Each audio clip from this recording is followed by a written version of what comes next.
The edge room isn't just a position group this week. It's the fuse.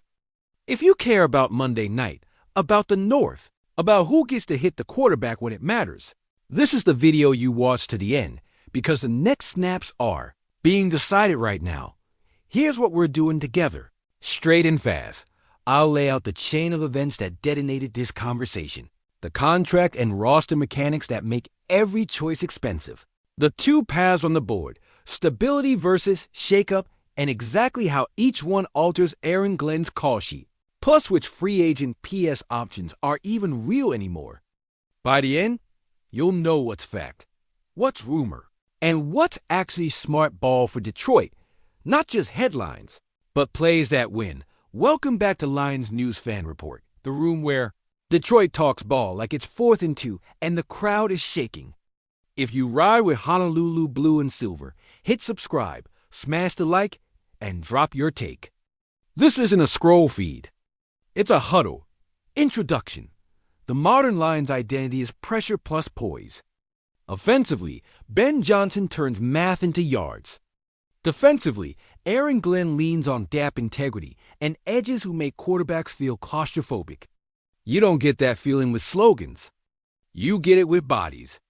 Aiden Hutchinson is the headline, but the system breathes when the opposite edge wins his down and forces protections to pick a poison. That's why the last 72 hours mattered. Injuries, tests, and roster shuffling turned one position into a week-defining riddle. Fans want clarity. Coaches want flexibility.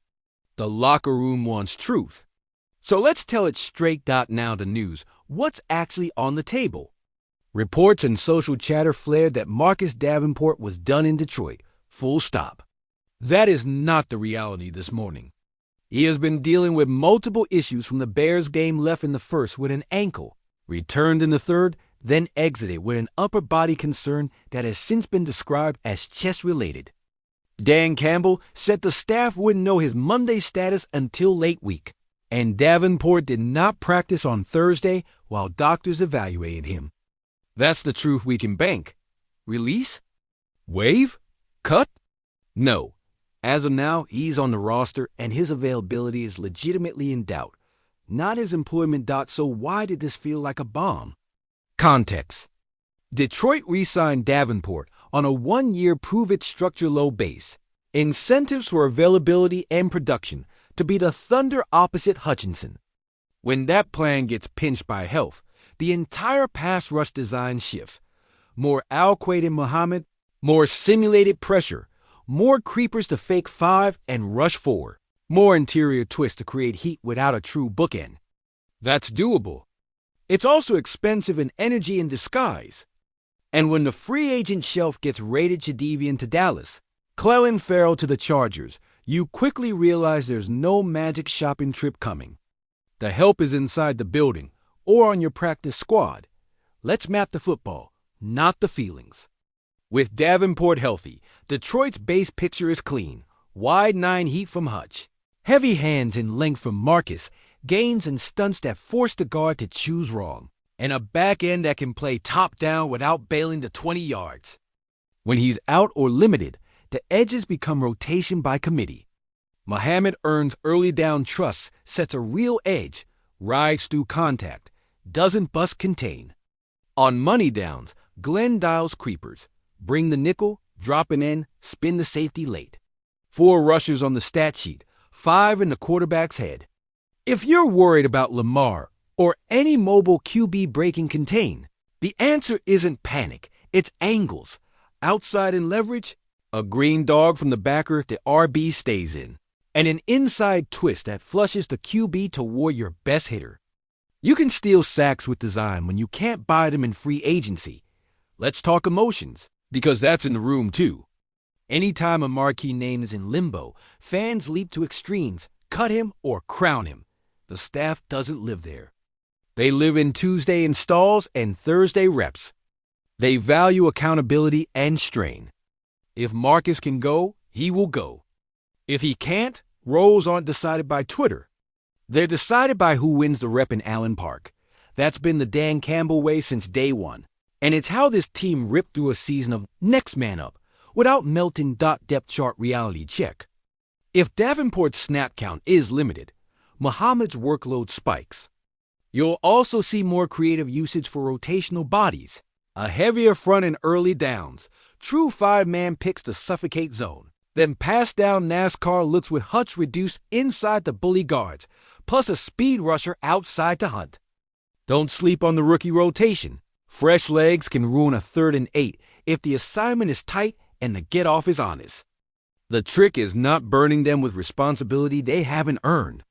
Give them a single job corner, counter, or contain, and let the vets own the chess. Offense's role in the problem set. Ben Johnson can help the pass rush without playing defense. Tempo early to grab a lead. A run game that tests edges, and quick game that forces the opponent's offense into long fields. Field position is the quiet weapon. If your punter pins them and your gunner wins his lane, Glenn gets the call with confidence. Then the rush can be patient. Squeeze pockets, kill screens, force 3rd and 7 where your simulated pressures live. Special teams as the hinge. Coverage units matter most in weeks like this. If the edge room is thin, the field must be long. Vaki's return and other core guys can stack hidden yards. A fair catch at the 10, a tackle at the 17, a punt down inside the 5. Those are pass rush snaps earned by special teams. And they translate to points when the fourth quarter turns tight. Fact versus speculation, let's lock it down. Facts. Davenport re-signed on a 1-year flyer with incentives. He left Week 2 twice with separate injuries. His Week 3 status is truly in doubt. He did not practice Thursday. Detroit has publicly sought multiple opinions. The free agent edge shelf got thinner with recent signings elsewhere. Speculation. Any headline claiming Davenport fired or cut today is cotton candy. Until the transaction wire says otherwise, this is availability drama, not employment drama. So what's the plan if he can't go? Glenn's checklist is as old school as it gets, and it wins in every era. Win first down, flood the middle, make them throw to the sideline, and tackle like your job depends on it. Sim pressures out of too high shells, late rotations to steal the hot throw, and inside stunts that punish any guard who oversets on Hutch. When they chip Aiden, bring a nickel fire from the opposite side and drop the end into the slant window. Make the quarterback reset his feet. Sacks live there. What if he can go but on a pitch count? Then you script his snaps like a closer. Late second quarter to end the drive. Opening of the third to set tone, and a fourth quarter package he knows cold 2 moves, 1 counter, no freelancing. Keep him fresh, keep him violent, and pair him with games that protect his leverage. You don't need 45 snaps. You need 8 winning ones. Zoom out to the division. The NFC North doesn't hand you pass rush chances, you take them. Minnesota's protections are rhythm-based. Make them block for 4 seconds, and they blink. Chicago will roll the pocket and dare edges to overrun. Be disciplined, and the sack shows up late. Green Bay's young line is athletic, but punishable on late twists. Time your loop and meet the QB at 9 yards. This is not a week to declare doomsday. It's a week to coach like January. Now to human peace, because fans deserve that too. Guys hear everything. The cut him noise, the glass jokes, the doubt. Davenport has answered for durability. The only answer that sticks is tape. If he's up, he'll try to answer with tape. If he's down, the room answers for him. Detroit didn't get good by waiting for perfect conditions. It got good by playing clean, angry football with whoever had a helmet that week. My opinion? Don't chase headlines. Chase wins. You don't cut a rotation edge in September because of a bad ankle and a battered shoulder. You manage the body, you manage the role, and you coach the room. If he can't go, you lean on Muhammad, get creative with simulated pressures, and make the game ugly for their quarterback. If he can, you use him like a scalpel, not a sledgehammer. The long season rewards teams that layer solutions, not teams that flinch. Your term, put your name on it. If you're Aaron Glenn this week, do you go heavier early to choke the run or lighter with speed to chase? If you're Ben Johnson, What's the first 10 plays to give your defense oxygen tempo, screens, or shots? And if you're in Brad Holmes' chair, is there any edge on the street worth a workout? Or do you ride with the room and keep practice squad elevations ready? Drop your plan below. This channel is a locker room, not a comment farm.